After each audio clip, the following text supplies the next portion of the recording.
नमस्कार, मैं हूं संदीप चौधरी। आप देख रहे हैं न्यूज 24 की खास पेशकश मंथन। और आज हम हैं छत्तीसगढ़ की राजधानी रायपुर में। और ये चुनावी साल भी है। 9 राज्यों में विधानसभा चुनाव होने हैं और एक पॉलिटिकल नैरेटिव बनाया जा रहा है पिछले कुछ दिनों से कि जो 2023 जीतेगा उसी की 2024 के लोकसभा चुनाव में भी जीत पक्की हो जाएगी। और छत्तीसगढ़ में भी इस साल विधानसभा चुनाव होने वाले हैं। तो छत्तीसगढ़ का माहौल क्या है? मैं अपने सहयोगी राजीव रंजन के लोकप्रिय शो की टैगलाइन चुरा रहा हूं, माहौल क्या है। और इस पर बात करने के लिए छत्तीसगढ़ के मुख्यमंत्री भूपेश बघेल से बेहतर व्यक्ति कौन हो सकता है। तो हमारे साथ भूपेश बघेल हैं। भूपेश भाई जी, जय जोहार। जय जोहार। औ सब बने बने साहब, कैसी चलत है सरकार? बहुत बढ़िया चला थे सरकार। छत्तीसगढ़ी में जवाब देना है कि हिंदी में बोलना है? आपका जो मन करे। आजकल छत्तीसगढ़िया इमेज बनाने में आप लगे हुए हैं। नेता इमेज मेकओवर करते रहते हैं। आप भी पक्के छत्तीसगढ़िया बन गए हैं। हाँ, छत्तीसगढ़िया सबले बढ़िया।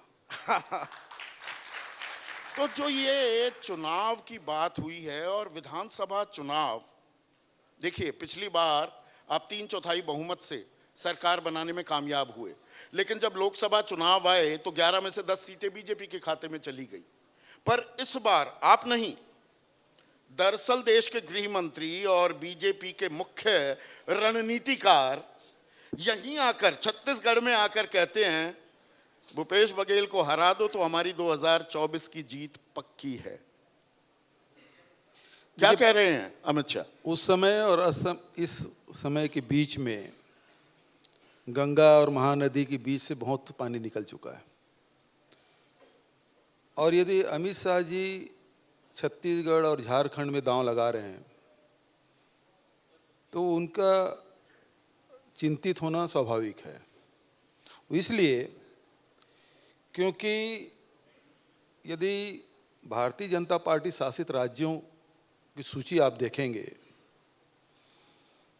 तो उत्तराखंड, उत्तर प्रदेश, मध्य प्रदेश और उसके बाद महाराष्ट्र और कर्नाटक, गोवा, नॉर्थ ईस्ट के कुछ राज्य, छोटे छोटे राज्य, ये बीच के पट्टी भर है। ऊपर भी खाली है और नीचे भी खाली है।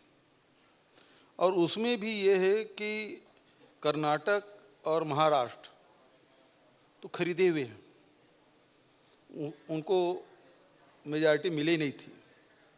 लेकिन किस प्रकार से दांव पेच खेला गया ये सब जानते हैं। तो उनका चिंतित होना स्वाभाविक है कि यदि इन राज्यों में भी हमारी सरकार चली गई तो फिर अब कर्नाटक होने वाला है और उसके बाद ये थोड़े से सिमट जाएंगे। और वो बातें रही नहीं। पिछले समय चुनाव में वो बोले थे कि जब चुनाव आएगा तो मैं रिपोर्ट कार्ड दूंगा। रिपोर्ट कार्ड आया नहीं और कश्मीर की घटना हो गई, पाकिस्तान में सर्जिकल स्ट्राइक हुआ। इसी आधार पे 2019 का चुनाव हुआ। अब क्या बोल के वोट मांगेंगे? उनके पास आधार क्या है? आधार को लेकर वो चिंतित हैं। आपने गिनवा दिए कि कुछ ही राज्यों में, वो 14 राज्य हैं दरअसल। भूपेश भाई, आप 2 राज्यों में तो थे, एक हिमाचल आप जीत गए और आप इतने उत्साहित हो गए। मेरी स्थिति छोड़िए, बात तो भारतीय जनता पार्टी को हो रही है। केंद्र में सरकार में वो है। छत्तीसगढ़ के बारे में पूछेंगे जरूर मैं जवाब दूंगा। लेकिन यदि भारतीय जनता पार्टी केंद्र में फिर से सरकार बनाना चाहती है तो उनको देखना पड़ेगा कि उनका जनाधार कहाँ रह गया है।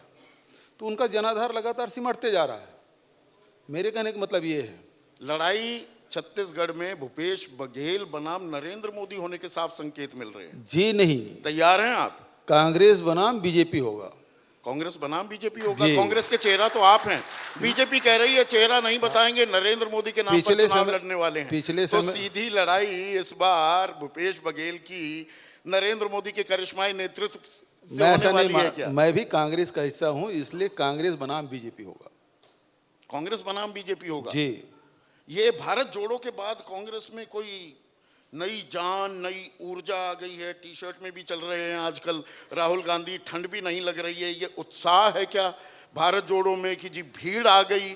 भीड़ तो दर्शकों की भी होती है, वोटर बन जाएंगे, इसकी गारंटी है आपके पास? संदीप भाई, यही हमारे देश के साथ, देश का दुर्भाग्य कि जिन मुद्दों को लेकर राहुल जी चल रहे हैं उसकी चर्चा नहीं हो रही है। वो क्या पहन रहे हैं उसकी चर्चा हो रही है। उसके जूते कौन से हैं, उसके टी शर्ट कितने, कौन सी कंपनी के है, कितने रुपये का है, और इस ठंड में टी शर्ट में। अरे भाई, ये देश तो साधु संतों का है, ऋषि मुनियों का है। और हमारे ऋषि मुनि, चाहे आप नागा पंथ के लोगों को देखिए, कोई वस्त्र धारण करते हैं क्या? जैन मुनियों में दिगंबर मुनियों को देखेंगे, वो वस्त्र धारण करते हैं क्या? तो चर्चा करना तो उनकी करिए। मतलब 3000 किलोमीटर राहुल गांधी चल लिए, वो संत बन जाएंगे या तपस्या कर रहे हैं? ये भी भाई, आप वो तो कुछ तपस्या परोसने कर रहे की हैं, कोशिश कर रहे हैं। नहीं, उन्होंने तो तपस्या करने की बात कही कि मेरी तपस्या है कि 5-5, 6-6 महीने तक के और 3500 किलोमीटर लंबी यात्रा कर लेना कोई मजाक नहीं है, कोई खेल नहीं है। जिस हिसाब से चले हैं और जिस प्रकार से समर्थन मिल रहा है लोगों का, मुख्य बात यह है कि चुनाव से इसको जोड़ के देखना नहीं चाहिए। चुनाव से ना जोड़ें, बिल्कुल नहीं जोड़ना चाहिए। राजनीति से चुनावी यात्रा नहीं है ये चुनावी यात्रा है ही पद नहीं। यात्रा, पद के लिए यात्रा नहीं है ये, बिल्कुल नहीं है। ये यात्रा दरअसल में देश की आवाज़ है। बेरोजगारी, महंगाई, इससे प्रत्येक गृहिणी महंगाई से जूझ रही है और प्रत्येक नौजवान है वो बेरोजगारी से जूझ रहे हैं। और उस पर इस देश में जो ऋषि मुनियों ने जो संदेश दिया भाईचारा का, प्रेम का, आज इसको खंडित किया जा रहा है और समाज में नफरत का जहर घोला जा रहा है। और इसके लिए पद यात्रा कर रहे हैं कि ये नफरत छोड़ो, भारत जोड़ो, ये उद्देश्य है। देश रहेगा तब राजनीति रहेगी। पर विपक्ष भी तो जोड़ना पड़ेगा। विपक्ष जुड़ जाएगा, कांग्रेस को धुरी मानने के लिए क्या सब तैयार हो जाएंगे? राहुल गांधी क्या एक्सेप्टेबल हो जाएंगे, या वो एकला चलो का राग है कि भाई अपना अपना इलाका संभाल लो, बाद में कर लेंगे फैसला? संदीप जी, बिना कांग्रेस के कोई लड़ाई हो सकती है क्या देश में? अगुवाई करेगी कांग्रेस विपक्षी मोर्चे? सवाल ही नहीं उठता, उसके बिना हो ही नहीं सकता। हम अभी पिछले इलेक्शन में भी देखें कि हम बुरी तरह हारे, उसके बाद 11 करोड़ मतदाता हमको मतदान किए। तो ये कहना कि हमारा जनाधार खत्म हो गया है, ये बिल्कुल गलत बात है। पर विचारधारा कहाँ चली जाती है इसमें? कांग्रेस, गैर कांग्रेसवाद पर ये विपक्ष का एक बहुत बड़ा धड़ा ताउम्र अपनी राजनीति करता आया है। वो साथ आ जाएंगे कांग्रेस और उनका मेल नेहरू जी से लेकर राजीव जी तक के गैर कांग्रेसवाद का नारा चला। लोहिया जी से लेकर जयप्रकाश नारायण और उसके बाद और तमाम नेता हैं, वो सब ने किया। और आज परिस्थिति दूसरी हो गई, परिस्थिति बदली। अब ये है कि जिनके सहारा भारतीय जनता पार्टी सत्ता में आए, जिस जनता पार्टी के, सबको ख़त्म कर दिया। एक एक करके जितने सहयोगी संगठन, और तो और शिवसेना जो इनके से अभिन्न सहयोगी थे, उसको भी इन्होंने हटा दिया। अब तो स्थिति ये है कि मोहन भागवत जी नागपुर से मुंबई नहीं जाते, वो गोवा भले चल देते हैं लेकिन मुंबई नहीं जाते। ये स्थिति बनी है। यहाँ पर ये मेल हो पाएगा? मैं ये सवाल इसलिए, और एक ये व्यक्तिगत सवाल भी है, जब आप राजनीति में आए, आपके पिताजी वो समाजवादी विचारधारा के, गैर कांग्रेसवाद में पले बढ़े, उनको ये लगभग नाकाबिले बर्दाश्त लगा कि मेरा बेटा कांग्रेस के टिकट पर चुनाव लड़ रहा है। वो मेल हो जाएगा आज? देखिए, वो तो आज भी कांग्रेस के विरोध में है। वो मेरे खिलाफ मतदान भी किए हैं और मेरे खिलाफ बयान भी देते हैं। पूरे प्रदेश, पहले तो मेरे क्षेत्र के लोग जानते थे, जिला के लोग जानते थे। ये 24 जी सामने बैठे, इनके खिलाफ प्रचार करने जाते थे और अभी भी चल देते हैं। वो तो सब जानते हैं, वो अपने विचार के लिए पक्के हैं और जो उसके मन में आएगा वो करेंगे। मैं इसीलिए मिलान की बात कर रहा हूं। विपक्ष जोड़ो, भारत जोड़ो तो हो रहा है, विपक्ष जुड़ जाएगा। जुड़ेगा, क्यों नहीं जुड़ेगा? आज प्रधानमंत्री पद के उम्मीदवार राहुल गांधी होंगे। देखिए नीतीश कुमार कह रहे हैं उन्हें कोई इस मामले में गुरेज नहीं है, देखिए या कोई ऐतराज नहीं है।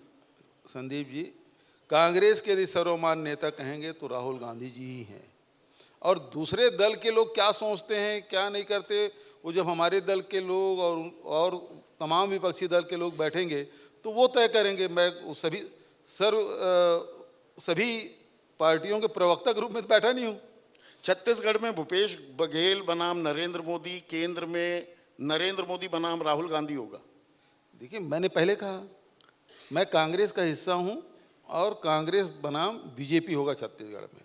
हम पिछले समय भी सामूहिक नेतृत्व में लड़ाई लड़े थे, अब भी लड़ेंगे, पार्टी जो तय करे। लेकिन ये है कि पिछले समय 68 सीट जीते थे, अभी उपचुनाव हुए, हमारी विधानसभा में 71 है और अब हमारी चुनौती है 71 पार करना और हम 71 पार करेंगे। हमारे कार्यक्रम में पूर्व मुख्यमंत्री डॉक्टर रमन सिंह भी थे। उन्होंने कहा देखिए ये भूपेश बघेल साहब जो है ना, ये भी भ्रम पाले बैठे हैं। 5-5 राज्यों में प्रभारी बनाया गया, 4 में बंटाधार कर दिया, 1 में गफलत में 1% वोट से सरकार बना ली। देखिए ये नैया पार ना लगा पाए। रमन सिंह जी 15 साल के मुख्यमंत्री, मैं 4 साल अभी हुआ मेरा, अब 4 साल 1 महीने हुआ, ठीक है ना।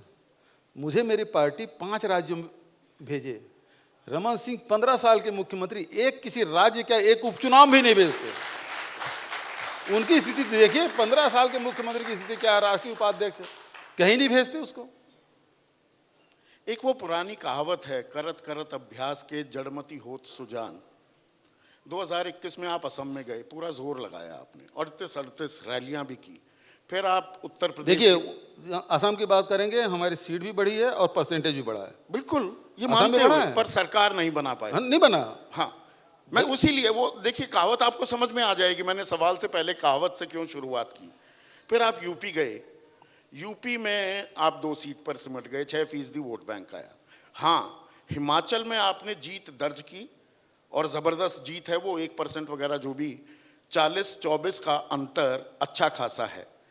तो क्या रणनीति कुछ क्रैक कर ली है कि बीजेपी के विजय रथ को कैसे रोका जाए? देखिए एक बात आपने जो कही है, इसके पहले झारखंड की भी जिम्मेदारी मुझे दी गई थी और झारखंड में भी हमारी सरकार बनी, क्योंकि वहाँ झारखंड मुक्ति मोर्चा बड़े दल के रूप में रहा, हम लोग सहयोगी के रूप में रहे, लेकिन सरकार बनी भी, तो उसको आप गिन नहीं रहे हैं। मुझे विदर्भ में भी जिम्मेदारी दी गई थी, अच्छी सीटें आई कांग्रेस की। अब यूपी की स्थिति के बारे में सब जानते हैं।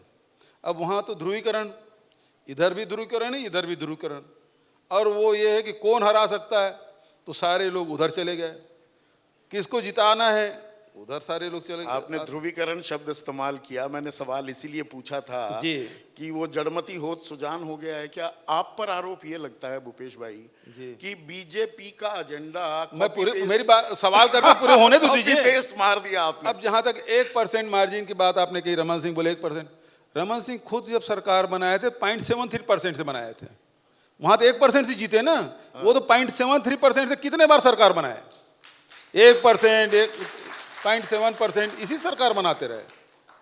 तो ये जो ध्रुवीकरण की आप बात कर रहे हैं, उसकी काट निकाल ली है क्या भूपेश बघेल ने? भूपेश बघेल राम भक्त हो गए हैं, राम वन गमन पथ की आप बात कर रहे हैं, राम प्रतिमाएं बनाई जा रही हैं, और उसमें आप ये भी कहते पाए जाते हैं कि देखिए राम और भगवान हनुमान वो युद्धक आक्रामक तौर पर दिखाए जाते हैं, वो ऐसे कतई नहीं है जी। तो वो एजेंडा दूसरे तरीके से हथियाने की कोशिश कर रहे हैं आप। देखिए एजेंडा तो भारतीय जनता पार्टी आरएसएस पास कुछ है ही नहीं। यूएसपी तो बन गया है उनके लिए हिंदुत्व। देखिए आज के समय में है, लेकिन इतिहास आप पढ़ेंगे, इतिहास के छात्र होंगे तो जानते हैं कि राम के भजन हर समय हर संध्या सभा में महात्मा गांधी में गाया जाता था। तब ये राम से दूरी बना कर रखे थे आरएसएस वाले, उस समय तो जनसंघ और बीजेपी पैदा ही नहीं हुआ था, तो राम उस समय से हमारे साथ, हम उनके साथ हैं। पर कांग्रेस राम से दूर हो गई। एक सवाल आप लंबा सवाल पूछे तो लंबा थोड़ा जवाब देने दीजिए। गाय कभी पूजा नहीं किए, ये लोग राम या गाय को वोट के रूप में प्रयोग करते हैं राजनीतिक लाभ लेने के लिए। हमारा उद्देश्य कभी राम या राम के नाम से हमने देश आज़ादी ली क्या? कभी नहीं। लेकिन हम सबके हृदय में राम बसा हुआ है, हम उस राम को मानते हैं। और जहाँ तक कि छत्तीसगढ़ की बात है, छत्तीसगढ़ में ये सबरी के राम हैं, ये कौशल्या के राम हैं, बनवासी राम है, और हमारा तो भांजा राम है। हम सबके भांजे हैं। नंबर 1, गायक नाम से वोट मांगते हैं लोग। कितने चुनाव गायक नाम से लड़े? कभी गायक की सेवा की? गायक के हित में कोई फैसला लिए कि गायक की कैसे सेवा करना है? गाय की सेवा हमारी सरकार कर रही, छत्तीसगढ़ सरकार।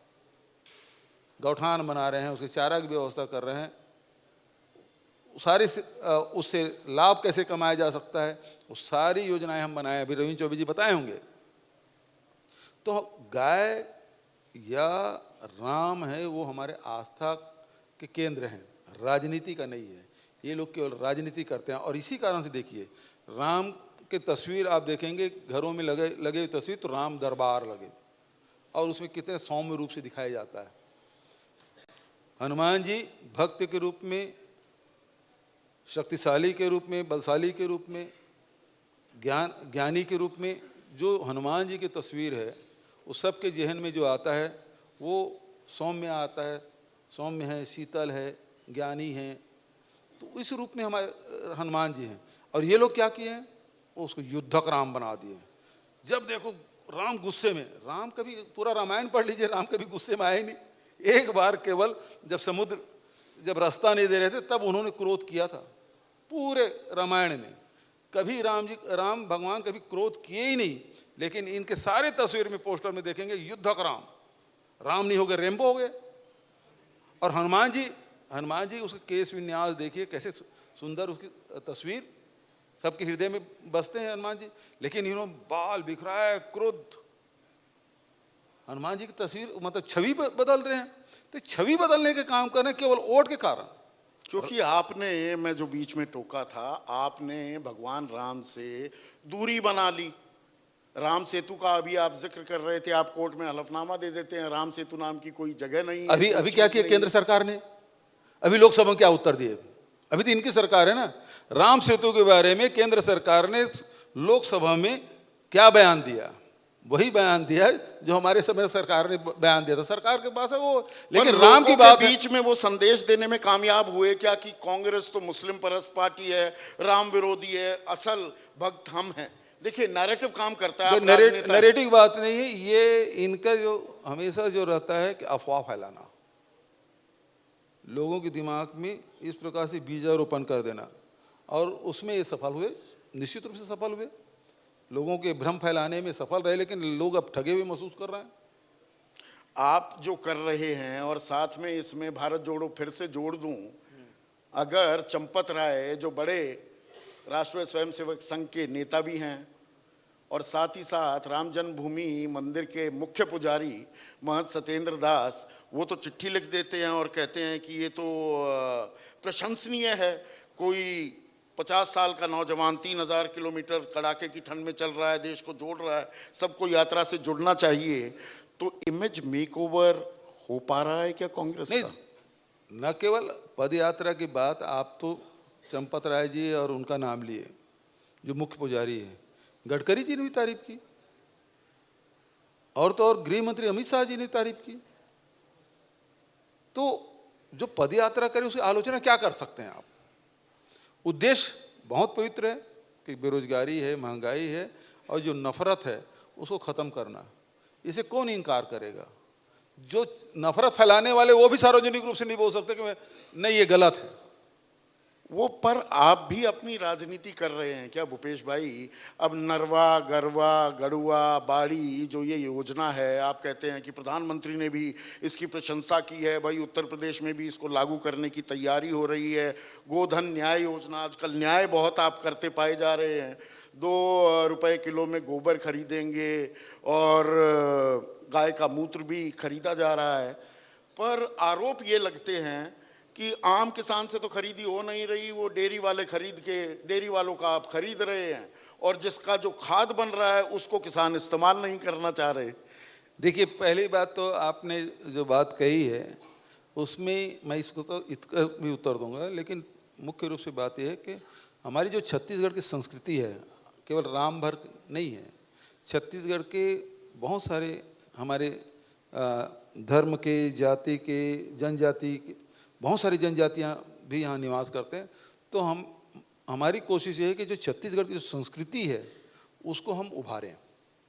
उसकी पहचान, हमारी पहचान क्या है? हम छत्तीसगढ़ियाँ हैं। तो यहाँ आदिवासियों की संस्कृति है, यहाँ हमारे अनुसूचित जाति की संस्कृति है, यहाँ जो मैदानी हिस्से में जो लोग रहते हैं उनकी संस्कृति है। तो बहुत सारी संस्कृति मिलकर छत्तीसगढ़ संस्कृति बनी है। और ऐसा कोई वर्ग नहीं है जिसके लिए हम लोगों ने काम ना किया हो। तो सबसे पहली बात है कि हम ये वोट की राजनीति के हिसाब से नहीं, छत्तीसगढ़ तो नक्सलगढ़ के नाम से जाना जाता था, अब छत्तीसगढ़ को हमारी संस्कृति के नाम से जाना जाता है। तो इसको लगातार उठाने की हमारी कोशिश। दूसरी बात यह है कि जो गोबर खरीदने की बात है, डेयरी वाली बात है, तो छत्तीसगढ़ की डेयरी और पंजाब हरियाणा की डेयरी में बहुत अंतर है। अंतर ये है कि वहाँ 8 से 10 महीने आपको हरा चारा मिल जाता है, छत्तीसगढ़ में 4 महीना नहीं मिलता। जुलाई के बाद अगस्त से हरा चारा मिलना शुरू होता है और नवंबर आते आते समाप्त हो जाता है। डेयरी चलाना यहाँ बहुत कठिन है दूसरे प्रदेशों की अपेक्षा, क्योंकि गर्मी बहुत है। अभी दिल्ली में कोर्ट का बटन खोल के आप नहीं बैठ सकते थे। नहीं बैठ सकते, है ना? वैसे मैं राहुल गांधी भी नहीं हूँ, वो शायद बैठ जाते। तो स्थिति ये है कि यहाँ गर्मी बहुत है, या दूसरे शब्दों में कहें या गर्मी और बेहद गर्मी, हाँ, दो ही मौसम है। और बरसात होती है हमारे। तो सवाल इस बात का है कि हमारे पास समस्या ये नहीं है कि डेयरी वाले पैसा कमा रहे हैं। हमारे सामने समस्या थी कि आज खेती करना मुश्किल हो गया था, क्योंकि छुट्टे जानवर घूम रहे थे, फसल बचाना मुश्किल। दूसरा फसल क्या, मुख्य फसल हमारे वैसे भी एक ही फसल हमारे यहाँ मुख्य धान का ही होता है।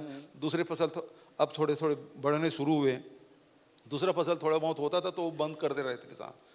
मुख्य फसल बचाना मुश्किल था। ऐसे समय में पूरे देश के सामने में जहाँ गाय है या पशुधन है वो समस्या के रूप में खड़ी हुई, तो हम लोगों ने उसका सॉल्यूशन ढूंढा कि यदि गाय का गोबर खरीदेंगे तो उसको बिठा के उस घर में बांध के रखेंगे, गौमूत्र खरीदेंगे तो बांध के रखेंगे।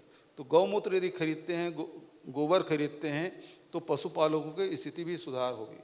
और आपको बताऊं कि 3 लाख लोग गोबर बेच के पैसा कमा रहे हैं। इसमें डेयरी वाले भी शामिल हैं। डेयरी है ही कितने हमारे यहाँ?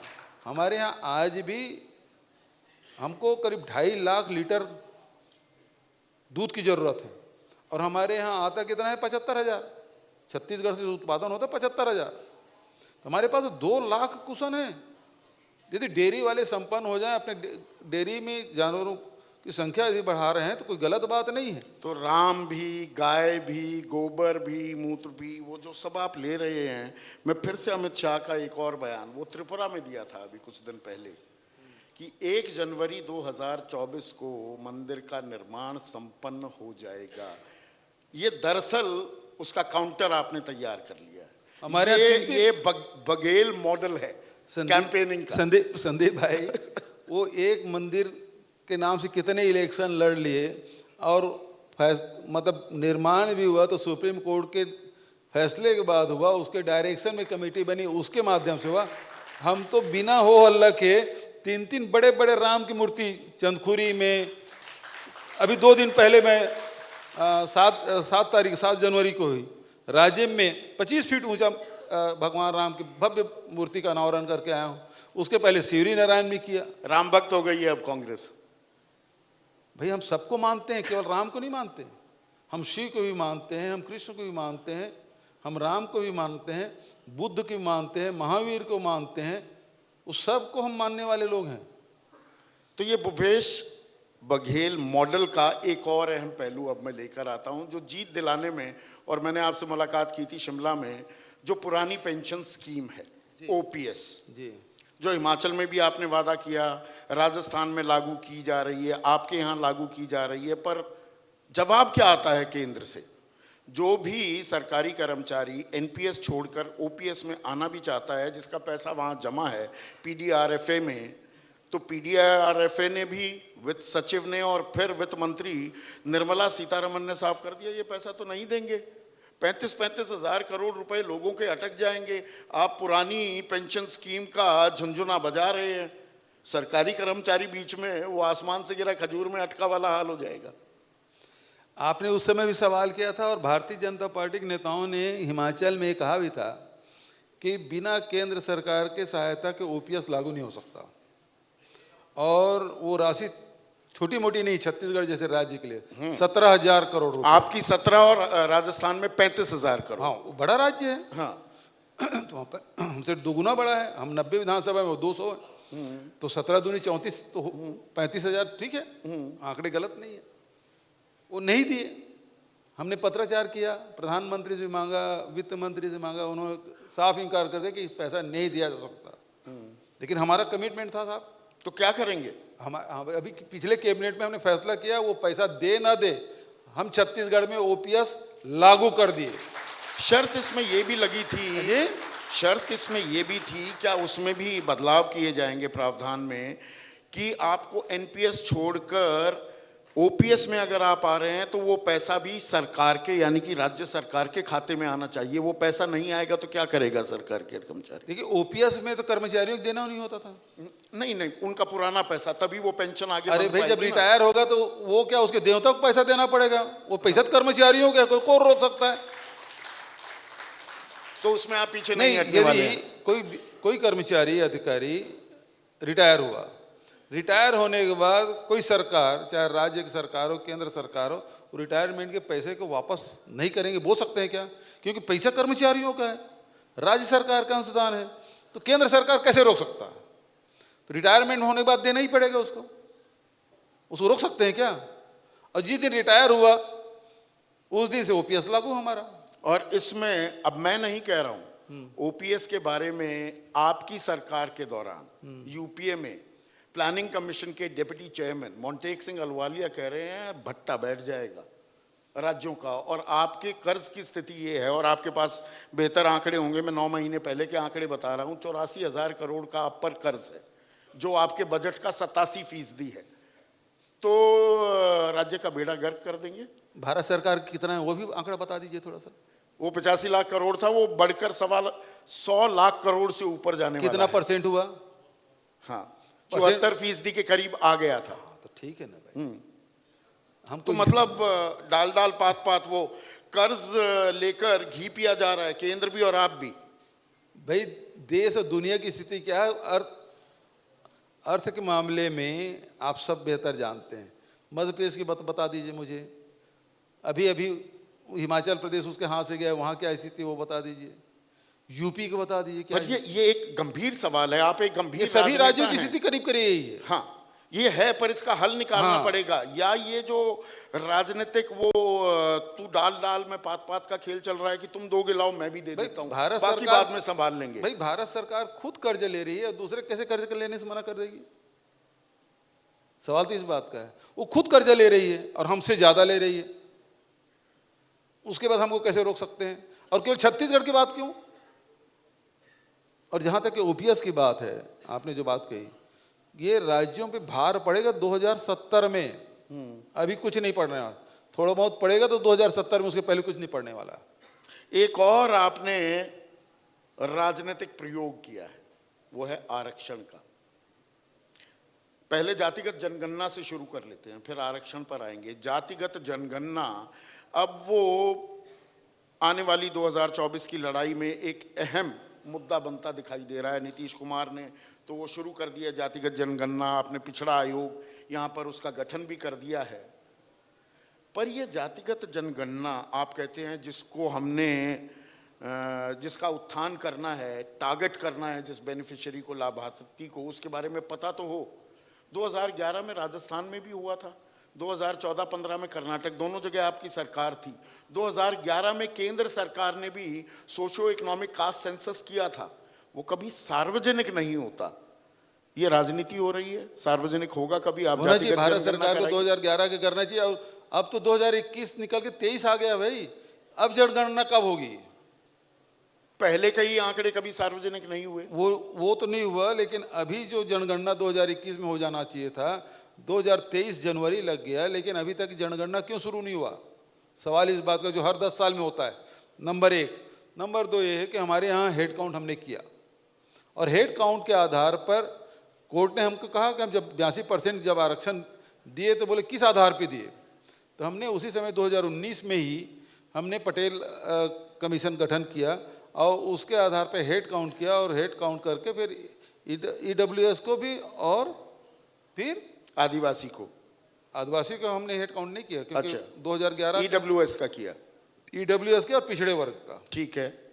तो उस आधार पर पिछड़े वर्ग को 27% भारत सरकार खुद दे और रही है। आदिवासियों को 32 कुल मिलाकर 76% आपने आरक्षण ठीक तो है। कर दिया भाई 45%। अब राज्यपाल महोदया वो हस्ताक्षर नहीं कर रही, तो ये फिर वही राजनीतिक खेल शुरू हो गया है क्या? जो राजनीति वो लोग चीज कर रहे हैं। जमीन पर ना उतर पाए संदीप भाई, उसके बारे में ऐसी जोर शोर से तैयारी करना और बखान करने के क्या मायने? राज्यपाल जी ने सार्वजनिक रूप से बयान दिया था, मैं 1 घंटे के भीतर में हस्ताक्षर कर दूंगी, ये बयान दिया था।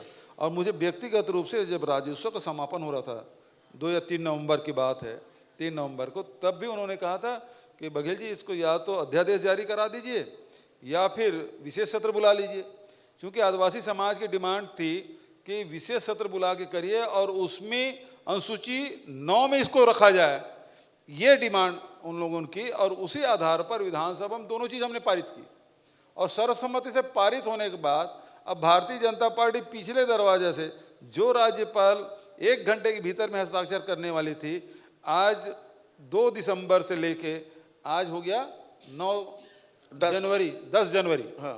अब कितने दिन हो गया? 38 दिन हो गया, 40 दिन हो गया, 31 का महीना है, तो हाँ वो ठीक 40 दिन हो गया। हाँ। 40 दिन में वो हस्ताक्षर नहीं कर रही। अब वो मेरे से सवाल, राज्य सरकार से सवाल पूछ रही। तो जो संपत्ति विधानसभा की है वो प्रॉपर्टी तो विधानसभा की है ना, क्योंकि विधानसभा में बिल पारित हुआ, तो राज्य सरकार कैसे सवाल करेगी? और ये आर्टिकल 200 के तहत ही गवर्न होगा ना, तो उसमें या तो हस्ताक्षर करेगी या वापस करेगी। अब आप कानूनी बारीकियां गिनवाते रहिए। ये राज्यपाल और मुख्यमंत्री की नोक झोंक में जो अभ्यर्थी हैं, जो इम्तिहान देना चाहते, वो तो अटक गए ना संदीप जी, वही मैं कह रहा हूं। वो सांस अटकी रहेगी, अरे मुझे मिलेगा नहीं मिलेगा, वो बिल्कुल तो सही बात है। असमंजस में है। भारतीय जनता पार्टी चाहती नहीं कि लोगों को लाभ मिले। आरक्षण यदि पक्ष में होते तो फिर ये रेल को नहीं बेचते, ये एयर इंडिया को नहीं बेचते, ये एयरपोर्ट को नहीं बेचते, ये सार्वजनिक उपक्रम को नहीं बेचते, कि ये सारे चीज में अब शासकीय रहेगा तो आरक्षण का लाभ देना पड़ेगा, तो आरक्षण के लाभ मत मिले, इसलिए सबको बेचा जा रहा है। ये और इसके वरिष्ठ विधायक अजय चंद्राकर जी विधानसभा में बोल चुके हैं, मैं व्यक्तिगत तौर से मैं आरक्षण के खिलाफ हूं। अगड़ा पिछड़ा होने वाला है ये युद्ध, कमंडल और मंडल की लड़ाई होने वाली है, हमने उसकी पेशबंदी कर रहे हैं। ना वो एक अलग इशू था। वो केवल वो तो विश्वनाथ जी ने मंडल और कमंडल की गिनती, लेकिन ऐसी पुरजोर मांग आप भी कह रहे हैं, नीतीश कुमार कह रहे हैं, शरद पवार कह रहे हैं। संदीप जी, यहाँ जो बात है कि हमने किसी के साथ अन्याय नहीं किया, जिसका जो हक है वो हमने दिया है, चाहे वो एसटी हो, एससी हो, ओबीसी हो, चाहे ईडब्ल्यूएस हो, सबके लिए भारत सरकार संविधान में जो व्यवस्था है हमें एसटी एसटी को दिए। हमारे जो मंडल कमीशन है उसके हिसाब से पिछड़े वर्ग को दिया। अभी भारत सरकार ने ईडब्ल्यूएस के लिए जो प्रस्ताव पारित किया हमने उसको दिया। तो हम अपने तरफ से कुछ किए नहीं है या उसे बढ़ा के दिए नहीं है, हम तो सारे सीमाओं में हैं। और हमारे यहाँ अनुसूचित जाति जनजाति वैसे 45% है, पिछड़े वर्ग 45% के आसपास है। तो फिर और उनके सामाजिक स्थिति आप देख लीजिए, आर्थिक स्थिति देख लीजिए, शैक्षणिक स्थिति देख लीजिए, क्या अंतर है, इसलिए दिया गया। और क्यों नहीं मिलना चाहिए? आप खुद पिछड़ी जाति से आते हैं। जी हाँ। तो ये लड़ाई वही हो रही है क्या? नीतीश कुमार अगुवाई कर रहे हैं, आप इधर अगुवाई कर रहे हैं ना, ये पेशबंदी है क्या? हम तो ईडब्ल्यूएस को भी दे दिए भाई, 3.5% आया था हेड काउंट में, हम 4% दिए। तो जिसका जो हक है और जो संविधान में प्रावधान है, भारत सरकार का जो निर्णय है, जिसकी जितनी संख्या भारी उसकी उतनी हिस्सेदारी की तरफ जा रहे हैं भाई। जो अच्छा एक चीज बताए, मेरे कौन सा छत्तीसगढ़ कांग्रेस सरकार जो है वो कौन सा ऐसा है कि 32% है उसको कम कर दिया है, ज़्यादा कर दिया। अनुसूचित जाति के बल्कि पिछले समय 13% था, उसको 12% कर दिए थे, हमने उसको 13% कर दिया। पिछले समय 20% था। भारतीय जनता पार्टी सरकार के समय में आदिवासियों को केवल 20% आरक्षण मिलता था, हमने 32% कर दिया। अनुसूचित जाति का 12% था, हमने 13% किया। तो पिछड़े वर्ग का 14% था, उसको 27% किया। ये अच्छी बात है, ये आंकड़े बड़े लुभावने लगते हैं। आप हक और हुकूक की बात कर रहे हैं, न्याय शब्द से आपको बड़ा प्रेम है कि सबको न्याय मिले। तो आपकी विकास दर, आप ही का बयान मैंने पढ़ा, उसको कोट कर रहा हूँ, 11.93% की आपकी विकास दर, 1,18,401 रुपये प्रति व्यक्ति आए। अखिल भारतीय स्तर पर यह 50,000 ही है। पर बावजूद इसके, और जो ये तमाम आप योजनाएं गिनवा रहे हैं, 40% आबादी छत्तीसगढ़ की गरीबी रेखा के नीचे क्यों है?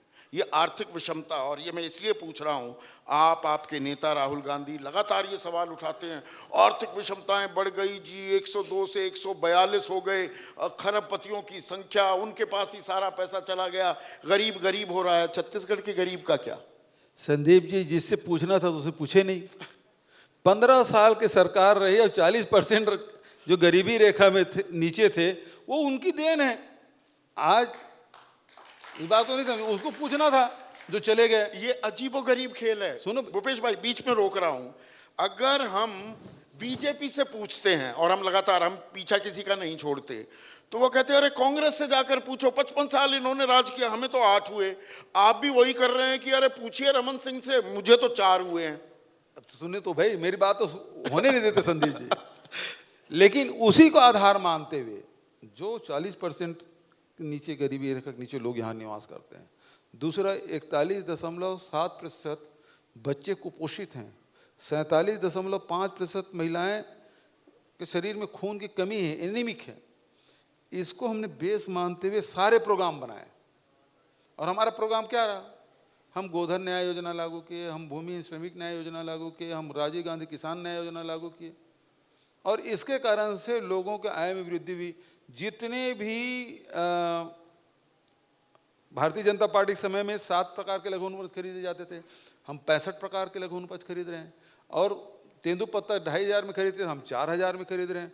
सबका समर्थन। भारत सरकार भी कोदो कुटकी का, ये मिलेट्स ईयर है ना, इंटरनेशनल मिलेट्स ईयर है, कोदो कुटकी भारत सरकार रेट तय नहीं किए, हमने 3,000 रुपये तय किया। और पिछले साल से खरीद, पिछले साल 52,000 क्विंटल खरीदे, इस साल 1.5 गुना 2 गुना होने वाला है। तो जितने भी, चाहे लघु वनोपज संग्राहक हो, चाहे किसान हो, चाहे गन्ना उत्पादक हो, चाहे वो मिलेट्स के उत्पादन करने हो, चाहे धान के उत्पादक हो, सबको 9,000, मतलब देश में गन्ना उत्पादक को जितनी कीमत मिलती है उससे ज़्यादा कीमत छत्तीसगढ़ में। धान उत्पादक दुनिया में जितना कीमत नहीं मिलता वो छत्तीसगढ़ में मिल रहा है। इस साल 2,640 रुपये जो धान किसान धान बेचे, और जो सरकार का एमएसपी है वो 2,040 रुपये है। हाँ हाँ। तो ये जो एमएसपी, ये कभी कानूनी जामा किसी ने नहीं पहनाया। 1967 में इजाद हो गया था एमएसपी, और ये हम 2023 की बात कर रहे हैं। ये क्या कभी कानून बन पाएगा, या बेहतर तरीका जो छत्तीसगढ़ ने इजाद किया है कि समर्थन मूल्य से ऊपर भी दाम दिए जा सकते हैं किसानों को जब तक मेहनत की माकूल कीमत नहीं मिलेगी, उसको सिर्फ अन्नदाता कहने से काम चल जाएगा क्या भूपेश भाई? अन्नदाता कहने से काम नहीं चलेगा। यही तो मैं कहना हूँ, जो 40% गरीब लोगों को छोड़े थे हमारे लिए, हम उसकी स्थिति सुधारने में लगे हैं। चाहे वो मजदूर हो, चाहे किसान हो, चाहे लघु वनोपज संग्रहण करने वाले हों। 44% जंगल है, 74% लघु वनोपज हम खरीदते हैं पूरे देश का। 74%, 26% पूरा देश है। जबकि जंगल मध्य प्रदेश में भी है, झारखंड में है, और नॉर्थ ईस्ट में भी मिलेगा। लेकिन सबसे ज़्यादा लघु वनोपज हम संग्रहण करते हैं, और उसका पैसा मिल रहा है लोगों को। तो लोगों के जीवन में जो परिवर्तन आया है वो देखने की बात है। आप ग्रामीण छत्तीसगढ़ की बात कर रहे हैं। हाँ जी। शहरों की भी अगर बात की जाए, शहरों में एक बड़ा आरोप आप पर यह लगता है कि हाँ भाई, गांव देहात में आदिवासी कल्याण में तो जुट गए भूपेश बघेल, लेकिन शहरों में देखो तो सड़कों की हालत खराब है, बिजली की समस्या है। अभी सुनिए ना आगे, किडनैपिंग, अपहरण की घटनाओं में इजाफा होने लगा है, वायलेंस, क्राइम, जुर्म लगातार बढ़ते जा रहे हैं। बीजेपी के ये आरोप हैं, और यहाँ पर बड़े कई नेता आए सीधे सीधे ये आरोप लगा रहे हैं कि इन पर जवाब नहीं देते हैं भूपेश बघेल। मैं सभी आरोपों को जवाब देने के विधानसभा में भी तैयार हूँ, इस मंच में भी तैयार हूँ। जहाँ तक शहर की बात है, शहर में आप देखिए पिछले 3 साल से स्वच्छता में पूरे देश में हम नंबर 1 हैं। शहरों की बात कर रहा हूँ मैं, पूरे देश में। और भारत सरकार ने हमको ट्रॉफी दी ना 3 बार, राष्ट्रपति के हाथ से मैंने खुद लिया। तो यदि हम काम कर नहीं होते तो हमको इनाम कैसे देती भारत सरकार? नंबर 1। नंबर 2, व्यापारियों और उद्योगपति की बात है। आज ही चेंबर ऑफ कॉमर्स बैठक हुई थी, भूरी भूरी प्रशंसा की, उसके वीडियो क्लिपिंग निकाल के देख लीजिएगा। व्यापारी, सवाल इस बात का है कि आज देश का जो पैसा है या राज्य सरकार का पैसा है, किसके पास जा रहा है? हमारे यहाँ खजाने का पैसा किसानों के, मजदूरों के, आदिवासियों के, महिलाओं के, नौजवानों के खाते में जा रहा है। और भारत सरकार का पैसा कहाँ जा रहा है? न किसानों को मिल रहा है, न व्यापारियों को मिला। 2-3 उनके मित्र जिसके बारे में राहुल जी बोलते हैं, उसके खाते में जा रहा है। फर्क ये है। और वो जो पैसा जा रहा है, तो मेरे यहाँ चाहे छोटे व्यापारी हों चाहे बड़े व्यापारी हों, एक भी आदमी बता दे कि मेरे यहाँ कोई व्यापारी या कोई उद्योगपति परेशान है। देश में मंदी हो सकता है, छत्तीसगढ़ में मंदी नहीं साहब। विपक्ष तो बीजेपी यही आरोप लगाती है आप पर कि भाई 2 सवाल आप क्लब किए। एक मिनट ना ना ना, मैं बिल्कुल स्पेसिफिक हो रहा हूँ सवाल में। वो तो ये कहते हैं कि टेंडर ठेका में दुनिया भर के पैसे कमाए जा रहे हैं, पैसों के बल पर ही भूपेश बघेल कांग्रेस को चुनाव लड़वाते हैं, असम में, हिमाचल में चुनाव लड़वाते हैं। यहाँ पर पैसा कमाया जा रहा है और चुनाव प्रचार में इस्तेमाल किया जा रहा है। संदीप भाई, मैं दोनों पहले वाले प्रश्न का उत्तर दे देता हूँ।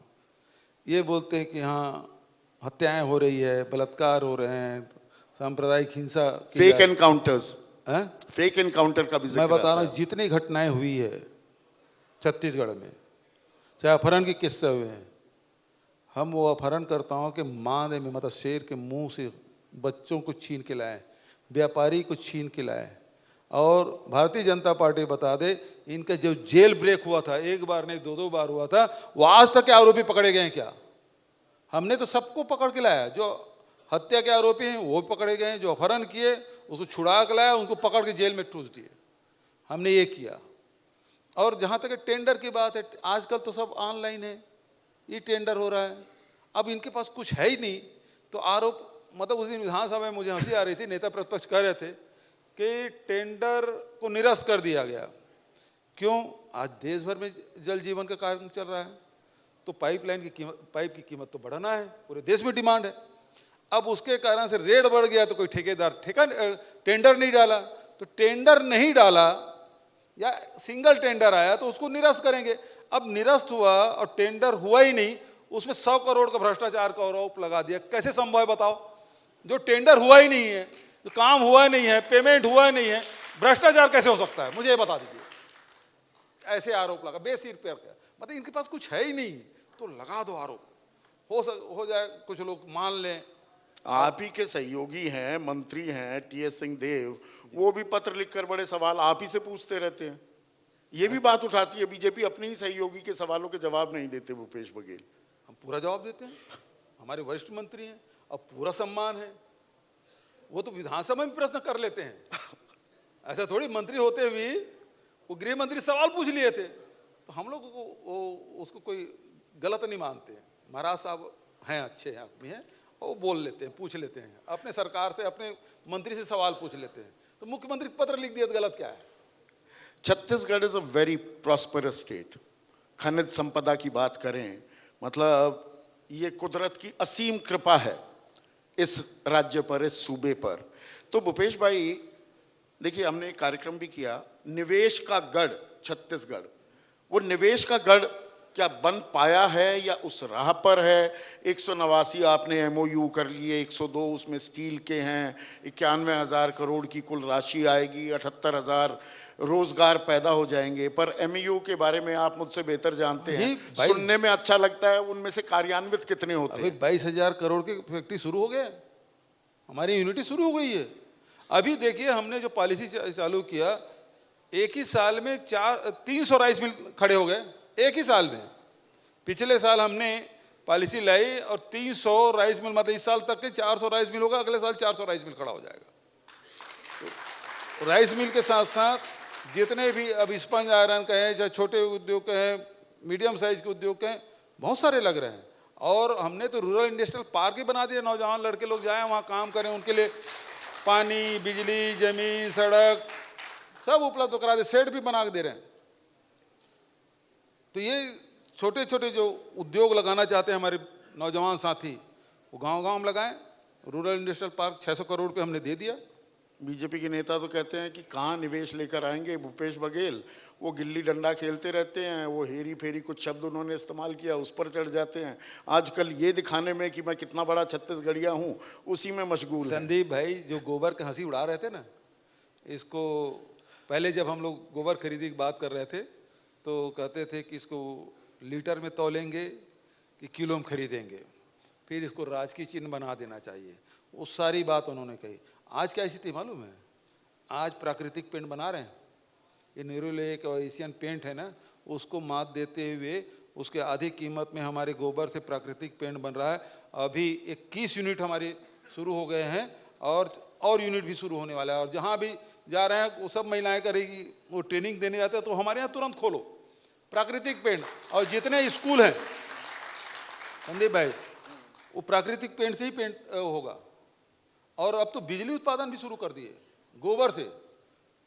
गोबर से हमारे बिजली उत्पादन, मतलब अभी मैं 25 जनवरी जाऊंगा जगदलपुर और सुकमा, वो यूनिट को चालू करके आऊंगा। सोलार एनर्जी पर भी आप ध्यान दे रहे हैं, ड्रोन्स भी बनाने के प्लांट लग रहे हैं। बिल्कुल लग पर रहे हैं। यहाँ पर एक और, मैं फिर से खेती वाले मुद्दे पर आऊंगा।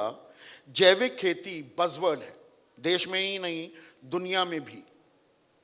तो देखिए, ये भारत की, सिर्फ छत्तीसगढ़ की बात नहीं कर रहा हूं। हम परिकल्पना तो कर लेते हैं, प्लान्स भी बना लेते हैं, कार्यान्वयन में एक बड़ी दिक्कत है। ये समस्या है देश की, पूरे देश की।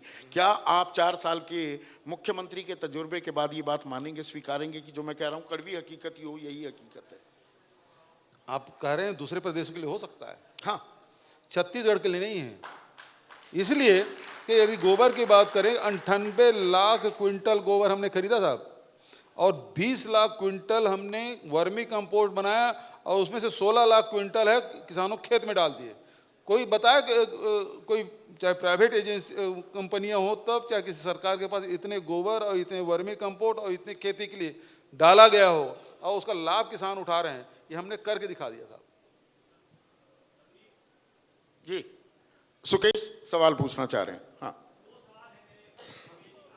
थोड़ा सा खड़े हो जाइए ताकि बाकी और लोग भी आपको देख पाएं। एक ही सवाल पूछ लीजिए, क्योंकि ऐसा है संदीप जी 2 सवाल पूछते हैं, दूसरे सवाल के उत्तर आने के पहले वो तीसरा सवाल दाग देते हैं। तो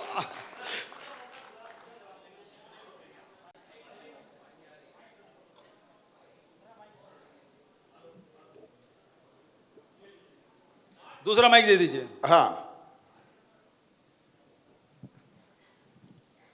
एक तो अरे बाप रे, वो चल नहीं रहा था, ये पहुंच जाता है। हाँ, 2 सवाल हैं भूपेश जी। जी, पहले परिचय दे दें। मेरा नाम सुकेश रंजन है जी, मैं इसी चैनल में काम करता हूं।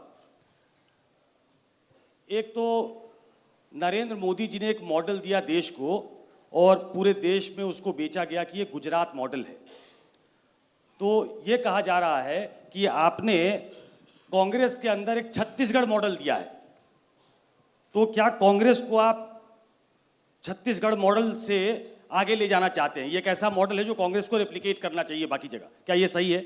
देखिए, गुजरात मॉडल बेच के भारतीय जनता पार्टी केंद्र में सत्ता में आई, ये बात तो बिल्कुल सही है। लेकिन पिछले 8 सालों में लोगों ने देखा कि गुजरात मॉडल में आम आदमी है, किसान है, मजदूर है, वो और गरीब होते जा रहे हैं, और कुछ चंद उद्योगपति हैं वो और ज़्यादा अमीर, क्या राष्ट्रीय और अंतर्राष्ट्रीय स्तर में उसके नंबर लगने लगे हैं। उसी प्रतिस्पर्धा अंतर्राष्ट्रीय स्तर पे होने लगी है। तो गुजरात मॉडल तो वो है कि गरीब को और गरीब करो और अमीर को और अमीर करो। लेकिन छत्तीसगढ़ कांग्रेस का मॉडल है जो महात्मा गांधी के रास्ते हुए सुराजी गांव हमने लागू किया है, और यहाँ 4 साल में 1.5 लाख करोड़ रुपया आम जनता की जेब में गया पैसा। ये छत्तीसगढ़ कांग्रेस का छत्तीसगढ़ मॉडल है।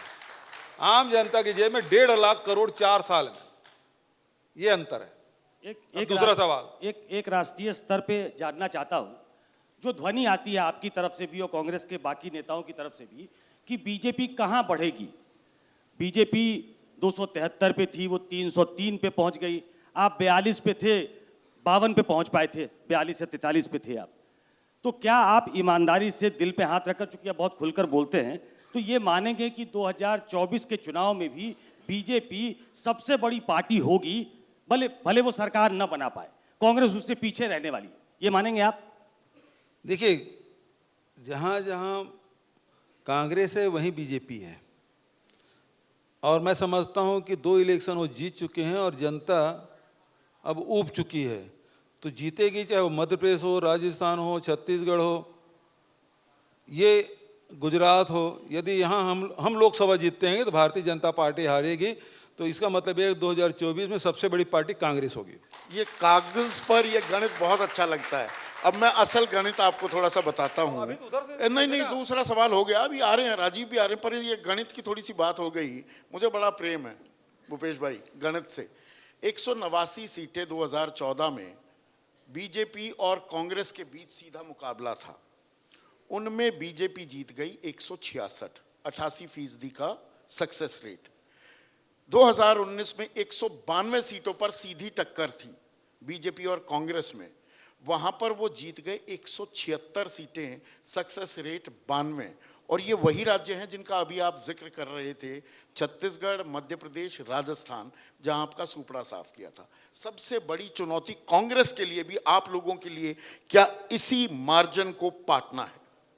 बिल्कुल सही बात है, क्योंकि कांग्रेस न केवल जहां Bharatiya Janata party direct fight है वहां कांग्रेस है, बल्कि जो रीजनल पार्टी हैं उससे भी कांग्रेस की फाइट है। वहां भी आप देखेंगे कांग्रेस की फाइट उन रीजनल पार्टियों से भी है। तो मैं समझता हूं कि अब आज जो परिस्थिति बन रही है और जो नैरेटिव सेट हो रहा है, मैं समझता हूं कि आने वाले 2023 तक, आखिरी तक की पूरा स्थिति स्पष्ट हो जाएगा, और 2024 वो देश के नौजवानों को होगा, महिलाओं को होगा, और ये महंगाई और बेरोजगारी के फन कुचलने के लिए ये सारे एकजुट होंगे और कांग्रेस फिर से सबसे बड़ी पार्टी के रूप में उभरेगी। राजीव। मैं राजीव रंजन हूँ, मैं भी इसी चैनल में काम करता हूँ। अच्छा, आप भी रंजन है, वो भी रंजन है? जी, दोनों रंजन। अच्छा, वो कौन सा रंजन है? सुकेश रंजन है, मैं अच्छा, राजीव। सुकेश रंजन, आप राजीव रंजन। तो आपके बारे में भूपेश जी कहा यह जाता है कि आप इस वक्त कांग्रेस के पालनहार हैं, आप ही कांग्रेस को हर तरीके से चला रहे हैं, हर जगह चुनाव लड़ा रहे हैं, और ऐसा आप करके अपने आला कमान को खुश करते हैं, पार्टी के केंद्रीय नेतृत्व को, और राज्य के जो नेता है, मंत्री है, वो आपसे डरे रहते हैं, विधायक डरे रहते हैं, आप उनकी कुछ नहीं सुनते। ये आपके बारे में आरोप लगाते हैं।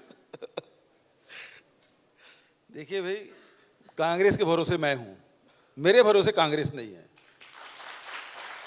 कांग्रेस है तो मैं हूं, कांग्रेस नहीं रहेगा तो मैं कहां से रहूंगा? तो पालनहार जैसे शब्द जो है वो ऊपर वाले के लिए प्रयोग होता है, मैं बहुत छोटा आदमी हूं। तो इस प्रकार से कांग्रेस ने कितने मुख्यमंत्री बनाए 1947 से लेके आज तक के, है ना, उसमें मैं भी एक हूं। तो मेरे भरोसे कांग्रेस चलने वाला नहीं, और ये गलतफहमी मुझे भी नहीं होना चाहिए और किसी को भी नहीं होना चाहिए। नंबर तो ये कहना चाहता हूँ। दूसरे लोग ये आरोप लगाते हैं, भारतीय जनता पार्टी के लोग आरोप लगाते हैं कि कांग्रेस के मंत्रियों के, सारे मंत्रियों को काम करने की पूरी छूट है। सारे लोग, कौन सा ऐसा विभाग है जिसमें हम लोग नवाचार नहीं किए हों? सारे मंत्रियों ने सब नवाचार किए हैं। विधायक बता दीजिए कौन नाराज है मुझसे? उनके जितने काम है वो सब हो रहा है, और उनको मजबूती देने के लिए भेंट मुलाकात कार्यक्रम में जा रहा हूँ। वो जो डिमांड कर रहे हैं, सारी घोषणाएं हो रही है, जो 4 मई से मैंने शुरू किया था वो सब वो सारी स्वीकृति भी होगी, एग्जीक्यूट हो रहा है। सड़कें बनाने की बात हो, पुल पुलिया बनाने की बात हो, बिल्डिंग बनाने की बात हो, स्कूल कॉलेज हॉस्पिटल खोलने की बात हो, चाहे वो, ये सारी चीजें हो रही है। तो विधायक तो नाराज होने का सवाल नहीं उठता। यदि नाराज रहते ना, नाराज होते तो महाराष्ट्र में जो स्थिति थी वो छत्तीसगढ़ में हो जाता। वो तो देख ही रहे हैं।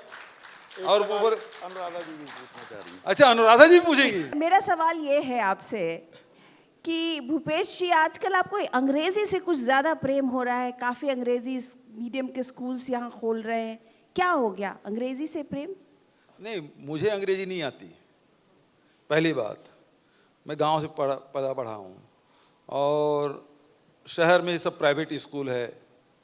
और दूसरी बात यह है, अब आजकल कस्बों में भी अंग्रेजी स्कूल खुल गए हैं, लेकिन जब उसका फीस देखोगे ना 25,000 से लेकर 1.5 लाख रुपए तक के, तो जो गरीब लोग हैं तो पढ़ाने की सोच ही नहीं सकते। मिडिल क्लास और लोअर मिडिल क्लास के लोग भी वो सारे सैलरी का पैसा है वो बच्चों को पढ़ाई में ख़त्म हो जाता है उनकी स्थिति। और फिर उस स्कूल के स्टैंडर्ड आप देखेंगे, बड़े स्कूल हैं वो अच्छे हैं जो स्टैंडर्ड मेंटेन कर रहे हैं, लेकिन सभी स्कूल की स्थिति ये नहीं थी। अब इस स्थिति में हमारे जो बच्चे हैं छत्तीसगढ़ के हिंदी भाषी हैं, तो हिंदी भाषी होने का जब कॉम्पिटिटिव एग्ज़ाम में जब बैठते हैं प्रतियोगी परीक्षाओं में, तो वो फिर वो अंग्रेजी में फिर वो पिछड़ जाते हैं। मेधा की कोई कमी नहीं है, हमारे बच्चे बहुत ही जहाँ मौका मिला है वो देश के दुनिया में झंडा गाड़े हैं छत्तीसगढ़ के लोग, तो अवसर मिलना चाहिए, सवाल इस बात का है। तो मैं अपने आदिवासी बच्चों को, गरीब बच्चों को, किसान के बच्चों को अवसर क्यों ना दूं। अभी मजदूर के बच्चे, हम चौबे जी के क्षेत्र में गए थे, वो लड़का उसका एडमिशन मेडिकल कॉलेज में हुआ, IIT में हो रहा है, गांव के बच्चे हैं। तो बच्चों में मेधा की कोई कमी नहीं है, सवाल अवसर का है। तो छत्तीसगढ़ के बच्चों को भी ये मौका मिलना चाहिए, इसलिए स्वामी आत्मानंद अंग्रेजी स्कूल खोले हमने। अच्छा, एक राजीव रंजन से के सवाल से जुड़ा मेरा सवाल था। राजीव रंजन ने पूछा, ये छत्तीसगढ़ मॉडल की बात हो रही है, क्या आपके मॉडल को आपके पार्टी के लोग जगह जगह पर प्रचारित करेंगे? क्या ये छत्तीसगढ़ का मॉडल जो है वो कर्नाटक में या राजस्थान में इम्प्लीमेंट किया जाएगा? वहाँ की जो जन घोषणाएं होंगी उसमें छत्तीसगढ़ का डेवलपमेंट मॉडल या छत्तीसगढ़ का गवर्नेंस का मॉडल जो है, क्या उसको प्रचारित किया जाएगा? क्या भूपेश बघेल को इसका क्रेडिट दिया जाएगा? क्रेडिट वगैरह की बात नहीं है, क्योंकि मैं पहले ही बोला कि महात्मा गांधी का रास्ता है, ग्राम स्वराज की बात वो कहते थे हम छत्तीसगढ़ में स्वराजी गांव। ये जो मॉडल है कि मेरे द्वारा इजाद किया गया नहीं, ये महात्मा गांधी के समय से चला आ रहा है। और जहाँ तक के बात है कि कर्नाटक में लागू होगा नहीं होगा, राजस्थान में होगा लागू नहीं, जानता उसको तो मैं नहीं जानता, करेंगे नहीं करेंगे वो उनके राज्य के लीडरशिप के ऊपर डिपेंड करता है। लेकिन हिमाचल प्रदेश के जो प्रभारी महासचिव हैं राजीव शुक्ला जी, सबसे पहले उन्होंने कहा कि ये छत्तीसगढ़ मॉडल यहाँ हम लागू करेंगे, और उसमें सफलता मिली। 10 जो गारंटी है, नहीं 10 गारंटी दी। ये बाबी देवर वाला खेल कर दिया है आपने भाई। अच्छा ये बताइए, इस बात से ये सही है संदीप भाई एक चीज बताओ। हाँ, सवाल को पूरी तरह से घुमा दीजिए। कोई घुमाया नहीं, मेरा बड़ा पॉलिटिकल सवाल था। सुनिए ना, मेरा सवाल आपसे ये था 10 कि गारंटी, क्या आपकी पार्टी की लीडरशिप आपके इस मॉडल को प्रचारित करेगी? जो अगर हिमाचल में हो गया वो दूसरी बात है, लेकिन मेरा सवाल ये है कि आपके जिस मॉडल को, क्योंकि आप एक नरेंद्र मोदी का गुजरात मॉडल है जिसके भरोसे बीजेपी यहाँ तक पहुँची है, तो मेरा सवाल आपसे सिर्फ यही था कि क्या छत्तीसगढ़ का मॉडल जिसको आप इम्प्लीमेंट कर रहे हैं, क्या इस मॉडल को लेकर कांग्रेस पार्टी और अपने राज्यों में जाएगी क्या?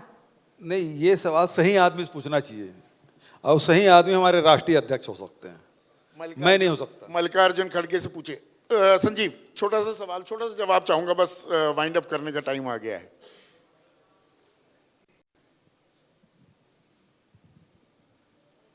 भूपेश जी, मैडम की बात को थोड़ा और आगे बढ़ाते हुए, जैसे कि स्कूलों पर काम करना, और मैं सोचता हूं कि जब आप ये कहते हैं तो कहीं ना कहीं केजरीवाल जी की भी जो राजनीति है उसकी झलक आती है। इसके आगे बढ़ते हैं कि भूमिहीन कृषकों को और उसको अगर आप राजीव गांधी न्याय योजना आपकी है, तो फिर प्रधानमंत्री की जो किसान सम्मान निधि है, उसके बाद वन गमन पथ और ये जो शिवरी नारायण है, ये तमाम ऐसे मुद्दे जो कि भारतीय जनता पार्टी, तो आपने ऐसा लगता है कि कोई एक मैजिक फॉर्मूला तैयार किया है अपने लिए और उसका आपको फायदा हुआ। आपने अभी कई उपचुनाव भी जीते हैं। अब सवाल यही है कि अगर ये कोई मैजिक फॉर्मूला है तो ये छत्तीसगढ़ तक ही लिमिट क्यों है? आप तो लगातार केंद्रीय नेतृत्व से मिलते रहते हैं, बताते क्यों नहीं है? क्योंकि 2018 के बाद एकमात्र हिमाचल ही तो जीते हैं। आपने कई सवाल एक साथ कर दिए और केजरीवाल जी के नाम ले दिए। मैं समझता हूं कि वैचारिक रूप से दिवालिया पार्टी है वो। मैं उदाहरण दे रहा हूं उसको, कैसे वैचारिक रूप से दिवालिया है। जब इसकी शुरुआत हुई तो गांधी की टोपी पहने महाराष्ट्र से ले गए थे अन्ना हजारे जी को, गांधी की टोपी पहने, उसके बाद उसमें झाड़ू लगा दिए। तो गांधी एक विचारधारा गांधीवाद है, देश और दुनिया जानती है। फिर उसके बाद आइए कि अभी पंजाब जब चुनाव जीते तो उन्होंने गांधी की तस्वीर हटा दी, उस तस्वीर उसमें अंबेडकर जी और भगत सिंह जी। अंबेडकर जी संविधान निर्माण किए, उसकी पार्टी उन्होंने बनाई, उसके बारे में भी आप जानते हैं उसकी विचारधारा क्या है। सरदार भगत सिंह जी साम्यवादी थे, इसको कोई इनकार नहीं कर सकता, थे ना। उस तस्वीर के नीचे बैठ के गुजरात जब चुनाव आया तब उन्होंने कहा कि यहाँ के 500, 1000, 2000 के नोट में लक्ष्मी और गणेश जी की मूर्ति लगनी चाहिए, उस तस्वीर के नीचे बैठ के। तो ये वैचारिक रूप से दिवालियापन नहीं तो और क्या है। एक तरफ गांधी की टोपी लगाते हैं, तस्वीर अंबेडकर और भगत सिंह की लगाते हैं, और लक्ष्मी और गणेश की मूर्ति लगाने की बात करते हैं। तो ये राजनीतिक वैचारिक रूप से मैं समझता हूँ दिवालिया है, नंबर 1। नंबर 2, अच्छा मोबाइल उठा रही हैं आप। दूसरा जो छत्तीसगढ़ मॉडल की बात आपने कही है, दूसरा सवाल कौन सा था? वही छत्तीसगढ़ मॉडल और जगह लागू क्यों नहीं होता? आप केंद्रीय नेतृत्व को समझा क्यों नहीं देते? भाई देखिए, आउटरीच की बात सुनिए, आपने सुनिए। उदयपुर में समझाई ना कि हिंदू समाज में आउटरीच करनी पड़ेगी, आपका सुझाव था। आम मतलब हमारी याददाश्त कमज़ोर होती है, ये तो मैं जानता था, लेकिन पत्रकारों की भी याददाश्त कमज़ोर है, मैं पहली बार देख रहा हूँ। वो इसलिए कि इसी ज़मीन पे राहुल गांधी जी आके न्याय योजना की घोषणा उन्होंने की थी, इसी रायपुर में सबसे पहले न्याय योजना के बारे में ही की थी। और उन्होंने कहा था कि हर परिवार के पास 72,000 रुपया सालाना उसका वार्षिक आय होना चाहिए।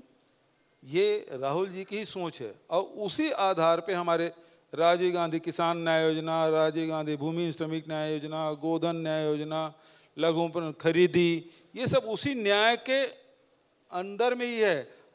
हम तो हमारा छोटा सा राज्य है, हमारी सीमित आय है, और उस आधार पे हम 3-4 न्याय योजना हमने लागू कर लिया।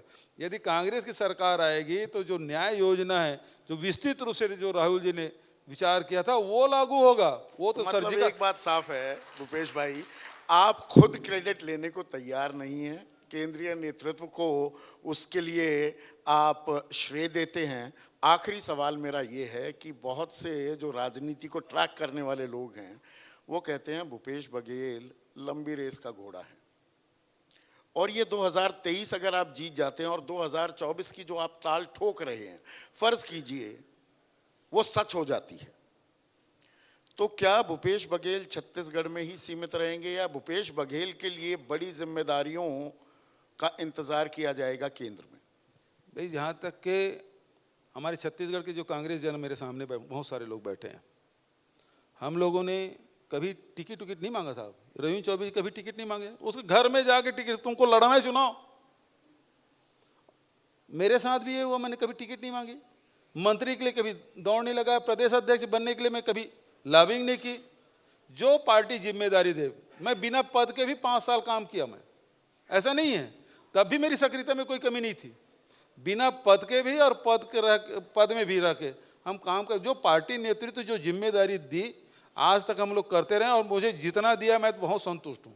केंद्र में भी बड़े जिम्मेदारी निभाने के लिए मैं तैयार नहीं हैं? जानता क्या होगा, लेकिन जो तय करना पार्टी तय करेगी कि मुझे क्या करना है। बहुत बहुत शुक्रिया जी, धन्यवाद। भूपेश बघेल सब सवालों के बेबाक अंदाज में जवाब देते हुए। तो आज मंथन को यहीं खत्म करते हैं। छत्तीसगढ़ की राजधानी से यानी कि रायपुर से नमस्कार, जय जोहार।